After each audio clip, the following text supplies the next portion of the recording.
안녕하세요. 이번 사파 역사문학교 학예 발표에서 영화는 실패하는가라는 제목으로 발표를 맡게 된 김남경입니다.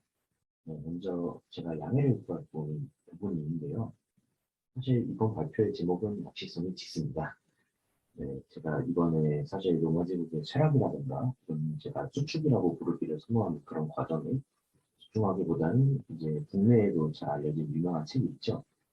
베런 아즈몰드와 제임스 A. 로빈슨의 국가는 왜 실패하는가에서 로마 제국에 관해서 소설한 부분을 검토하고 그 서술을 비판적으로 검토하는 시간을 또 가져볼까 해서 제목을 지어봤습니다. 네, 그러면 먼저 국가는 왜 실패하는가의 논지를 먼저 살펴봐야겠죠. 여기 노갈레스라는 도시가 있습니다. 1854년에 미국이 멕시코한테서 이제 영토를 매입했던 적이 있는데요. 이때 국경선이 도시를 가로지르게 돼서 이제 한쪽은 미국 애리조나주 노갈레스, 한쪽은 멕시코 소노라주 노갈레스가 되었습니다. 이 두 노갈레스의 소득 수준 차이는 약 3배에 달합니다. 이 국가에는 왜 실패하는가의 문제의식이 여기서 출발하는데요. 이 경제적 차이를 만들어낸 요인은 무엇이었을까 하는 겁니다. 우선 제러드 다이아몬드가 뭐 총균세에서 주장하는 대로 질이라고는 딱히 할 수 없죠. 두 노갈레스는 서로 딱 붙어 있으니까요. 당연히 기후도 아닐 겁니다. 근데 문화도 딱히 아닌 것 같습니다. 미국으로서는 그렇게 차이가 나지 않거든요. 그래서 저자들은 두 노갈레스를 갈라놓은 것은 제도라고 말합니다. 제도가 곧 번영과 곤궁의 열쇠가 된다는 것이죠. 네, 제도가 인간의 행위에 영향을 끼친다는 제도 경제학적 관점인 것입니다. 그래서 저자들은 제도가 어떻게 역사를 갈라놓았는지 역사 속 다양한 시공간의 정치 세계를 관통하는 그런 거시적 관점을 취하고 있습니다. 그러면 어디서 역사가 갈라진다는 걸까요? 그것은 개방적 제도와 착취적 제도의 갈림길이라고 저자들은 설명하고 있습니다. 개방적 제도란 정치와 경제가 모두 복수적이고 개방적인 상태를 의미합니다. 경제활동에 있어서 다수의 자유로운 참여가 보장되고 이루어지지 않은 운동장을 만드는 정치적 제도를 지녔기 때문에 혁신과 생산력 향상에 길이 열려있는 제도를 개방적 제도라고 합니다. 착취적 제도는 그 반대가 되겠죠. 착취적 제도 하에서는 정치 권력의 공유가 제한되어 있고 결과적으로 경제적으로도 재화를 향유할 기회 역시 줄어들 뿐만 아니라 소수 엘리트에 의해 대부분 장악되게 됩니다. 결국 이 개방적 제도와 착취적 제도의 분기는 정치 권력의 독과점을 막을 수 있는지 여부가 되겠죠. 비어진 운동장이 형성되는가 아닌가를 판단하기 때문입니다. 그렇다면 왜 이 분기점이 중요한가? 그것은 창조적 파괴라는 개념 때문인데요. 원래는 경제학자 슌페터가 청하는 개념이죠. 새로운 성장 동력을 마련하기 위해서는 필연적으로 기존 성장 동력의 파괴가 필요하다는 겁니다. 이 창조적 파괴는 기성 엘리트의 이익에는 반하기 때문에 착취적 제도 하에서는 일어나기가 어렵고 개방적 제도에서만 촉진될 수 있습니다. 이 창조적 파괴야말로 이제 경제적 발전의 지속을 보장할 수 있는 그런 기제이기 때문에 개방적 제도가 곧 경제적 성공의 열쇠라고 저자들은 말합니다. 그러면 개방적 제도를 취한 국가가 있고 착취적 제도를 채택하는 국가가 나름 있겠죠. 혹시 잘 나가다가 제도의 변동, 그러니까 개방적에서 착취적으로 변하면서 쇠락하는 경우는 있었을까요? 네, 있습니다. 저자들은 그 사례로 베네치아 공화국과 로마 제국을 제시합니다.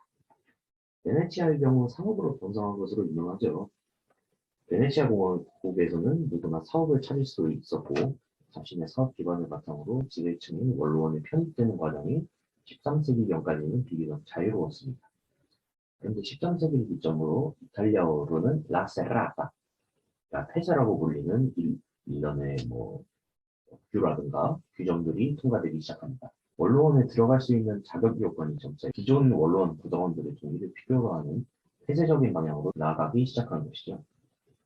저자들은 이를 기점으로 해서 베네치아에서는 경제적 활력이 떨어지기 시작했다고 이야기합니다. 네, 다른 한편으로는 이제 이 발표의 주제인 로마 제국의 사례를 한번 보도록 하겠습니다. 로마에도 있던 원로원이 있었죠. 사실 원조라고 할 수 있는 이 원로원이 중심이 되는 공화정을 통해서 이제 정치적 다원성이 확보되었다고 저자들은 말합니다. 물론 완전히 이제 개방적인 체제라고 할 수는 없지만 어쨌든 원로원 구성원들의 정치 참여만큼은 보장된다는 것이죠. 더군다나 부족하는 재정 전환으로 인해서 발생한 권력의 집중화 상태보다는 개방적이었다는 것입니다. 군주정 체제가 이제 권력의 공유를 제한할 수밖에 없으니까요.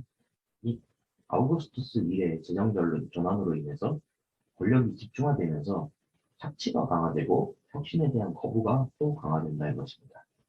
정치 권력의 독과점 상태에서 황제는 창조적 파괴를 기피하고 또 이제 기존의 성장 동력에서 얻어낼 수 있는 것에 집중하죠.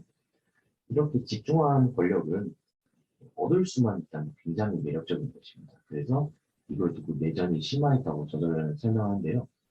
군주권이 비대해진 상황에서 그 경제적 이익을 무시할 수가 없으니까요. 이 황제권의 성립을 기점으로 나타나는 경제적 세태는 이런 고고학적 증거에 의해서도 뒷받침된다고 저자들은 말합니다. 이런 그린란드 빙하 데이터라든지 난파선 데이터라든지 등등인데 조금 이따가 이제 설명드리도록 하겠습니다. 저자들이 취한 이런 내러티브에 대해서 사실 저는 네 가지 의문점을 제기하고 싶은데요. 첫 번째는 이제 반현실적 가정의 중요성과 관한 것입니다. 이 반현실적 가정, counterfactual이라는 것은 이제 바이터 샤이델이 Escape from Rome에서 사용한 방법론입니다. 특정 시점에서 실제 역사와 달라지는 분기점을 설정하고 그 뒤에 이어졌을 결과를 상상해 보면서 해당 분기점의 역사적 중요성을 판단해 보는 건데요. 이것의 핵심은 그러한 과정이 이후 사건의 전개에 결정적인 영향을 주었겠는가 하는 것이죠. 만약에 반현실적 과정의 결과가 현실과 비슷할수록 해당 시점의 시대적 중요성은 낮아지고 반대로 반현실적 과정의 결과가 현실과는 극단적 대조를 이룰수록 해당 시점의 시대적 중요성은 높아집니다. 이 반현실적 가정을 적용해 본다면 공화정의 지속을 가정할 수 있는지 여부에 대해서 한번 검토해 볼 수가 있습니다. 저자들이 말하는 대로 재정 전환이 쇠퇴를 향한 길을 열어준 것이라면 공화정이 지속되는 경우에 결과가 많이 달라질 테니까요. 근데 이 기원전 1세기 당시의 공화정 체제는 이미 많은 학자들이 돌이킬 수 없었던 상황으로 규정하고 있습니다. 급속한 영토 확장을 일단 체제가 감당해낼 수가 없었고요. 점점 넓어지는 영토를 언론이 한꺼번에 관리할 수가 없게 되었고, 유구르타 전쟁이나 미트라다테스 전쟁처럼 해외 전쟁이 장기화되는 이런 돌발 상황 등으로 인해서 특정 정무관들에게 권력이 집중되는 상황들을 피할 수가 없었습니다. 권위, 관록이라든가 명예를 중시했던 이제 공화정비 정무관들 사이에 붙어도 이제 개인의 세력 확장을 부추기는 요인이 됐었다고 이제 하이케라인도 말하죠. 또 이제 설령 공화정이 지속된다고 하더라도 로마 지배층의 착취적 경향이 현실 역사에서보다 약화될지는 또 정말 의문스러운데요.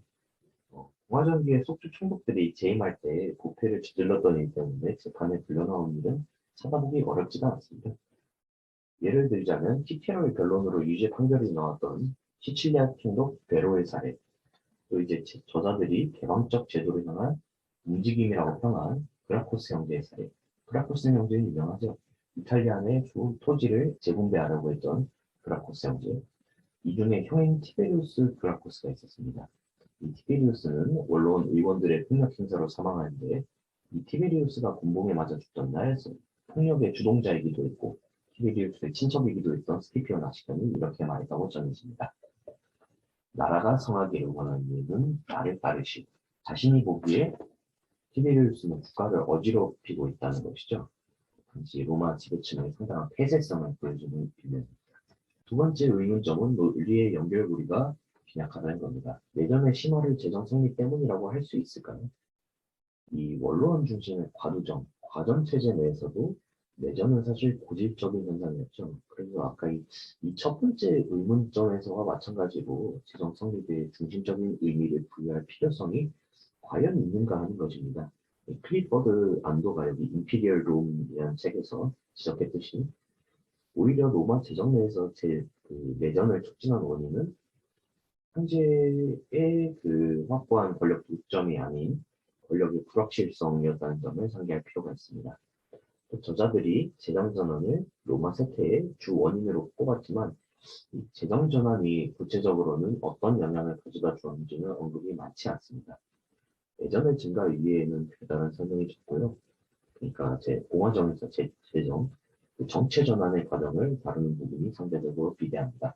또 아까 군주정으로 전환이 되면서 성장 동력이 고정되고 생산과 혁신 욕구가 떨어지는 게 이제 즉시적 제도의 결과라고 얘기했죠. 사실 노예제가 혁신에 큰 걸림돌로 작용한다는 건 기존에도 많은 학자들이 동의하는 부분입니다. 그런데 노예제는 꼭 황제가 있어야 존재하는 제도는 아니죠. 그 외에는 뭐 사료에 나오는 이야기도 인용하는데 뭐 이런 이야기들이 있습니다. 티베리우스 황제 시기에 깨지지 않는 유리를 만들어냈다고 하는 사람이 있었습니다. 근데 이 사람이 상을 받을 줄 알고 티베리우스 황제를 찾아갔는데 티베리우스 황제는 그 사람에게 그 사람과 자기 말고 이 사실을 아는 사람이 더 있는지 물었죠. 그 사람이 없다고 하니까 티베리우스는 그 사람을 처형했습니다. 혁신의 가능성이 닫혔다는 것이죠. 또 베스파시아누스 황제 시기에는 무거운 돌을 인력을 적게 들이면서 옮기는 기계를 만든 사람이 있었습니다. 이번에는 황제에 의한 처형은 일어나지 않았는데 그래도 이 베스파시아누스 황제는 서민들을 고용해서 먹여 살려야 되지 않겠냐 하면서 그 기계를 쓰는 일은 거절했습니다. 그런데 이런 이야기들 이외에는 사실 구체적 근거가 잘 수록되지 않은 것이 사실입니다.